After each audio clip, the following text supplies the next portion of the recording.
Hey everybody, welcome to TIW Podcast. I'm Eric, and today I watched The Amazing Race, Season 31, Episode 11. It's the final four, it's the finale, and it was a lot of fun. Spoilers ahoy, if you haven't seen this episode yet and you don't want to find out who wins this season of The Amazing Race, then stop listening right now and go and watch it. All kinds of great stuff throughout this episode. I didn't watch this until the next day. I forget exactly why. I think I was watching something else, or I was working on something. And I'm not gonna take my attention away from the thing that I'm working on, because I want to give my full focus to this show. So I watched this on Thursday. I somehow avoided finding out who wins, and I'm not sure I would have watched if I had seen who wins. So jumping way forward, let's just say who wins this season. It's Colin and Christy. They get first place in the final leg, and they are the winners of The Amazing Race. And yeah, they were my last choice out of the four remaining teams. But, you know, all four teams were really good to get this far. So, yeah, going back to the beginning of this episode, the beginning of the 11th leg, they head to London, all on the same flight. They have to go to Gatwick Aviation Museum. They were a couple of the teams were trying to use illegal taxis, whereas other teams realized they have to book a taxi first to be able to use it. Anyway, that wasn't really very important. They then took helicopters to Dover Castle. During all this, it was very obvious that the Amazing Race teams were all teaming up against Victor and Nicole, the only remaining non-Amazing Race team. But now they can be considered an Amazing Race team if they come back again at some point. But established they didn't win. So anyway, the roadblock. Who can keep a secret? They had to go decipher a message.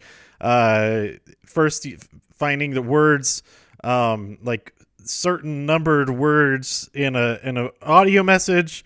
That part alone, I think, would have driven me a little bit crazy. But and then they had to use like a whole process with those words and like numbers and all this to get a message, type the message and deliver it. And Leo just nailed this. He got there so far ahead of everyone that there wasn't even really a chance for him to work together. He was out of there before anybody else got there. But the other three, Corey, Victor, and Christy, were all there around the same time. Victor got there last. No, did he get there last? I'm not sure. But Corey and Christy, they were working together, but trying to do it whenever Victor was out of the room so that they wouldn't give anything away to him. But Victor was really good at it. Christy was not. She had a couple of things switched around, and it took her a while. Corey kind of bailed on her a little bit. He's like trying to explain something like very quickly but not clearly, when he could have just been like, "This is the answer," something like that. But you know, he helped her. They helped each other a lot up to that point. So they had to Piccadilly Circus to find the Golden Queen, and they get there via speedboat, which is interesting.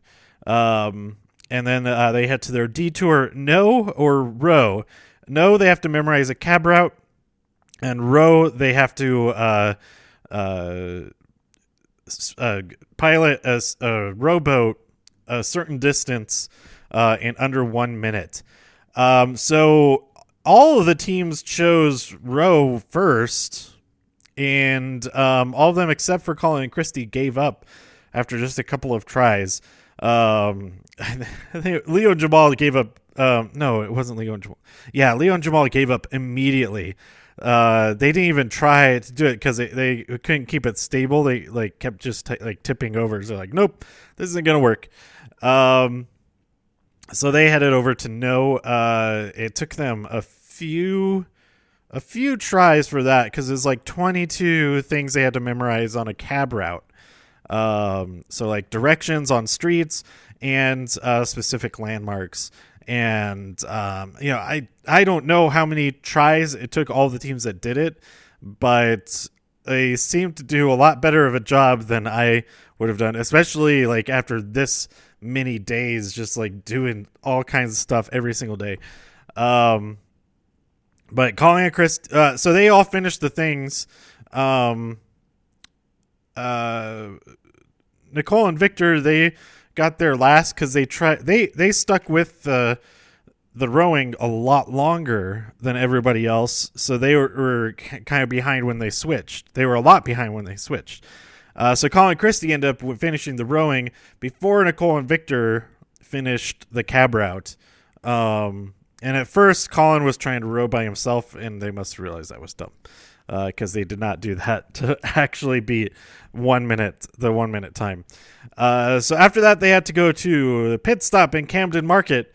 Except there was one more thing to do. They had to go and pick up a bunch of items and set up a whole display.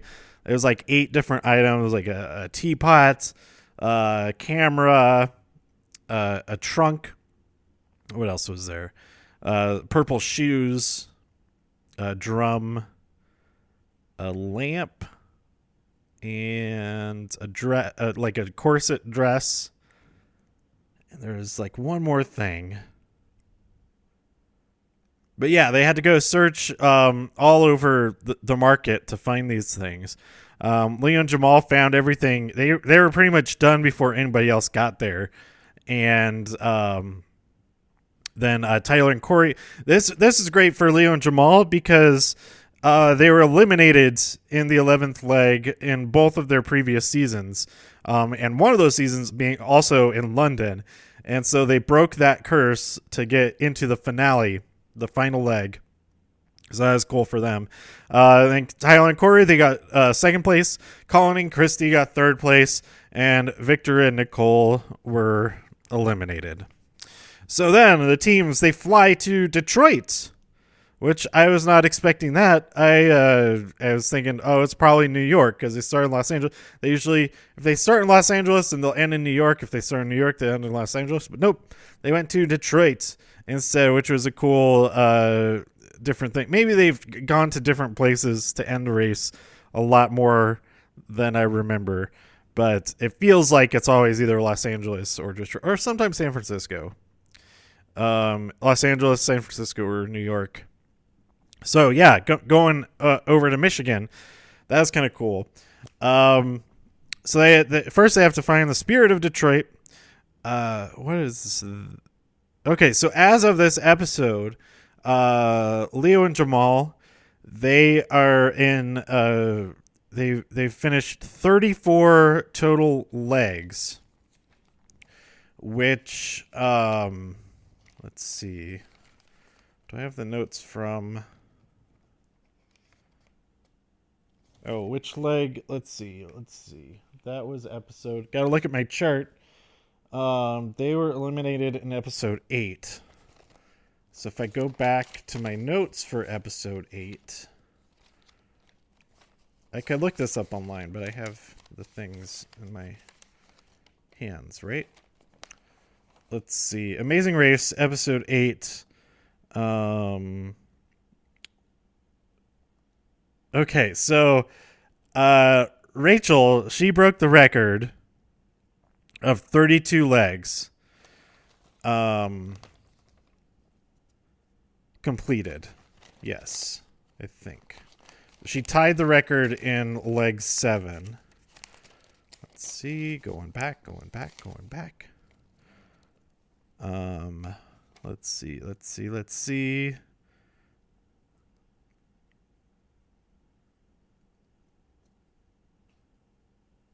I don't think I wrote it down. No, I guess I didn't write it down in episode 7 stuff. But episode 8, Rachel was eliminated. She had 32 legs. So Leo and Jamal, they shattered that record, increased it by 2. So they have 34 total legs. They even mentioned it when they broke the record with 33. Well, that was also in this episode. It was all in the same episode. So, yeah. So that's pretty awesome for them. And I guess we'll see if they come back again, because they came real close. They came real close. And by real close, I mean they got last place in the last leg. But that's still really, really close. It's a lot closer than eliminated getting 4th place and not even doing the last leg. Anyway, they start off going to the Spirit of Detroit, and then they go to the roadblock, which is who's good with numbers at the Guardian building. They had to rappel face forward, which somewhat amounted to just hanging from a rope that's being lowered. Like, they were like, some of the team members who did it, it just seemed like they were just dangling there and not doing anything with their feet. But others, or they were trying, but there's like no contact. But anyway, as they were being lowered down, they had to see there were numbers in the windows. I think it was 7, 24, 17, 1 is the combination. Why do I remember that? Because I was trying to memorize it with them too, and I was able to memorize it. And maybe I'll see how next season. I'll try to, if I remember about it, I'll try to remember that combination again. But then they had to go down into the vaults of the building and use that combination on these massive vault doors. And it was Leo who did the task for his team. Tyler did it for his, and Colin did it for his. Colin nailed him and Tyler did it at the same time. Leo got there first, so he had a head start on them, but he was missing a really important step at the beginning of the safe opening the vault opening instructions. But as they're Colin, he gets done, and they're in a hurry. And they're upset with the cab driver for not stopping and waiting, or mostly Christy was upset. And Colin's like, "Hey, calm down. Let's get on the road," because the guy is trying to get back into traffic and stuff like that. So that was the closest that they were to just snapping at each other, that kind of thing. Which was oddly very uncomfortable. It was more uncomfortable than that situation would have been with any other two people, I think, because of how zen they are. But then again, I haven't seen their original season, so maybe this is how they usually were back then before they found their centers and stuff like that. But yeah, Leo, he was just stuck down there, almost gave up, but he finally realized the thing that he was doing wrong, but it was way too late. The other teams had already finished other tasks, so that they were just way too far behind to get caught up. So next up, they had route info. They had to play 2 rounds of fouling, which is football and bowling combined, where you throw a football to knock down bowling pins. And that looks like that looks like a lot of. So there's this one game that me and my brother-in-law, we would play Stratego a lot, and then at some point we thought, well, let's make a physical tabletop game out of this that will have. We'll use all the Stratego pieces, but we're going to use a bottle cap, a bottle. It's a bottle cap, but a plastic bottle cap, not a metal one with the ridged edges and stuff. Anyway, so we launch the bottle cap from opposite sides of the table and try to hit. So you're still trying to go after the same pieces that you would in a regular game of Stratego, but you're hitting them with the ball cap. You don't want to hit bombs and things like that. I forget if we had like specific rules or something like that, but that's the same like kind of combination sort of thing. Although this is like two actual physical sports being put together. Ours was just a board game with throwing things at it. But yeah, that looked like a lot of fun. And if I ever go to Detroit, I don't know if I've been to Detroit. I've been to Kalamazoo a few times. And maybe some other place. I don't think I've been to. Did I say Wisconsin earlier? I feel like I maybe said I did not mean to say Wisconsin. I meant to say Michigan. If I did say Wisconsin, if I did say Michigan, then I sound really stupid now. So either way, I sound dumb. But yeah, I don't. Is Kalamazoo in Michigan? I think Kalamazoo is in Michigan. So yeah, I stand by that. I've been to Michigan, but I don't think I've been to Detroit specifically. Anyway, they then head to Third Man Records, Jack White's records company, where they produce actual vinyl albums. And so they have to make a set of 5 two-tone records. It's a whole process of like lining things up into the machine exactly and all that. And so Tyler and Corey, they really could have nailed this one, except they had to remake a couple of their they had to remake 3 of their records. So this is where Colin and Christy got the jump on them again. Because Tyler and Corey, they got ahead on the foaling thing. So it was neck and neck between these two the whole time. Next up, route info at Hurt Plaza, where they had to search through a billion musicians all playing Seven Nation Army over and over and over again. So if I ever go on the Amazing Race, I gotta bring my earplugs, because it seems like they'd be helpful in a lot of situations. At least like one situation per season, it seems helpful to have earplugs. Plus, helpful on all the flights. Get some sleep. So like, wouldn't that be the worst? Like the worst, like if like on every single flight you end up next to some crying babies, and you're the only team that's next to the crying babies every single time. That would be awful. But anyway, they have to search through the clue among the musicians, and then assemble a drum kit with all kinds of very specific things that they have to do. So Colin and Christy, the one thing they were stuck on was that the snare on the snare drum was off. The lever was down instead of up. And so they finally realized it, and I was like, oh no, that was the chance that Tyler and Corey had to get this win, because they were just like missing a little washer, and then their cymbals were on there too tight, so they loosen those up a little bit so you could get some splash sound from those. So yeah, man. It was so close. It was so close that if only you hadn't noticed the snare drum lever. But Colin and Christy win. Tyler and Corey, they get second place. And then Leo and Jamal get third place, which for some reason causes Eliza to roll her eyes. That's weird. I don't know. They mostly showed the one side, the side that Corinne and Eliza were not on. When they're like going down, everybody like being happy and clapping and all that. So I thought that was kind of funny, that they almost completely avoided the opposite side with Corinne and Eliza.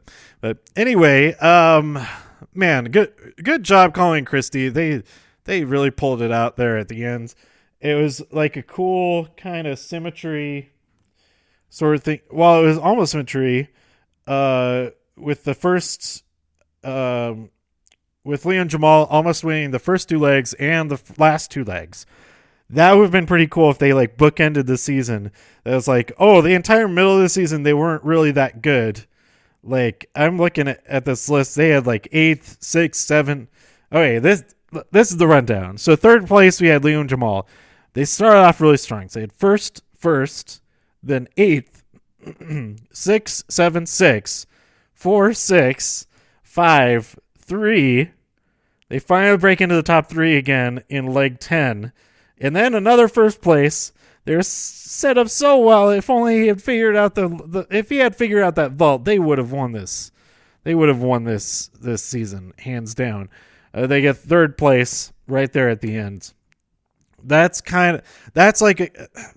would have been a cool like arc for them. It was like a literal arc. If you plotted it on a point, it would look like an arc. They have Tyler and Corey. They have second place. They had third, then 7th, 4th, 5th, 4th. 4 first place in a row. Second. That is, man, that's like super consistent. But it might not be as consistent as Colin Christie. They are crazy consistent. Wow. They don't have the like same placement in a row, but they were never out of the top 4. And they only were in 4th place twice. That is really good. That's really, really good. Yeah, that's the best. That's the best that any team did this whole season. So, okay, I'm not so upset that they won because that is impressive. They had they won. There was only one team. Okay, there were lots of teams that had less wins than they did, but out of the top 3, they had the least number 1 wins. No, they tied for the number 1 wins. Because Leo and Jamal also had 3.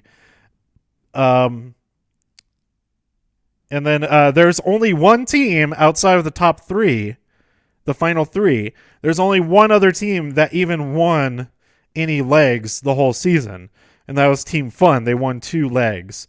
So Colin and Christie, starting from the beginning, they had second place, 4th place, 3rd place, first place, 3rd place, second place, 3rd place, 4th place, first place, 3rd place, first place.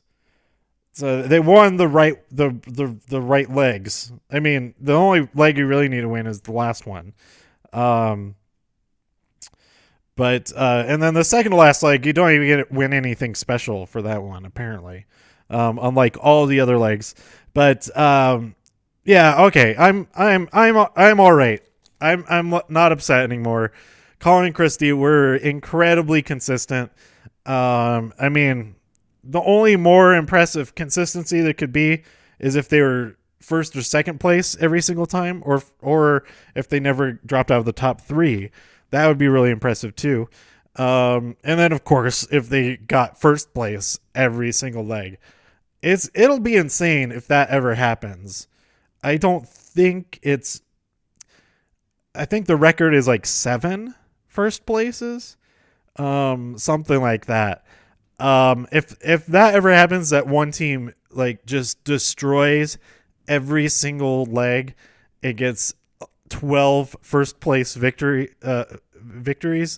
That would be absolutely nuts. I can't even imagine. It would have to be something like a returning team versus all completely random pairings of people who have never met before. I think that's the only way that would happen, and it would have to be a team like a super dominant team, like I don't even know who has that record. Is it the Cowboys? The Cowboys have that record of 7 wins in a season. I'm not sure, but anyway, man, I love this season. So much yelling at the TV, mostly just yelling at the TV, both for good and bad things. And oh man, it's good. I'm pretty sad. I have to wait so long until the next season. I think it's been renewed for another season. I don't know. I'm assuming that it is. It has to be. It's like the best show. It's crazy if it isn't. And I'm looking forward to Survivor. We've got the big mentor heads, Sandra and Rob. Oh, I have to wait so long for that. But maybe I'll watch Big Brother. Maybe that'll scratch some of this itch for a while. And like I said before, it's like season 4 and 5 of Survivor that I still haven't watched, but I have them downloaded on my phone. I should watch those sometime soon. So I can say, yes, I actually have seen every single season. Except for Heroes, Hustlers, Harpies, or whatever. Healers, Hustlers, Heroes, Healers, Hufflepuffs. Whatever that season's called. I still haven't watched that one. Why didn't I watch that one? I should watch it. So anyway, yeah, I think that about does it for this season of The Amazing Race. Congratulations, Colin and Christy. I don't feel. I'm slightly sorry for not digging your vibes for a lot of this season, but hey, you gotta have the people you root for and the people that you root against. And it's hard to just root for everybody. You've got to have that, like, the target has to be on someone's back. And it so happened in the last few episodes, once the sisters were eliminated. If the sisters were in the final 3, oh, I don't know what I would have done. Maybe I really wouldn't have finished watching this season. But anyway, congrats to Colin and Christy. I need to go back and watch their first season to more fully appreciate their transformation. Because I think that would maybe help like them more this season, it seems like, possibly, if I'm more familiar with how they were before this. But anyway, that's it. Thanks for listening. Let me know what you thought about this season of The Amazing Race. What was your favorite leg? What was your favorite task? I didn't even think... oh, man. I can't think of what my favorite part of this whole thing was. The dinosaur eggs, them running around in the dinosaur outfits trying to find the eggs. I think that was my favorite part, like that whole leg. And then also in Japan, that leg was great too, all the crazy stuff they had to do. I was just, oh my god, them running around in those dinosaur costumes, it's making me laugh so much right now. Oh, I think that was my favorite part of the entire season, just off the top of my head. But every single episode was so good. Yeah, let me know what your favorite parts, what your favorite moments throughout the season were, by tweeting me at TIW Podcast. Go to TIWpodcast.com for more reviews. If you enjoyed this episode or anything else on the site, please share some links with your friends. Thanks so much for listening. Stay safe out there in all the infinite multiverses. And I'll see you next time here on TIW Podcast. Bye.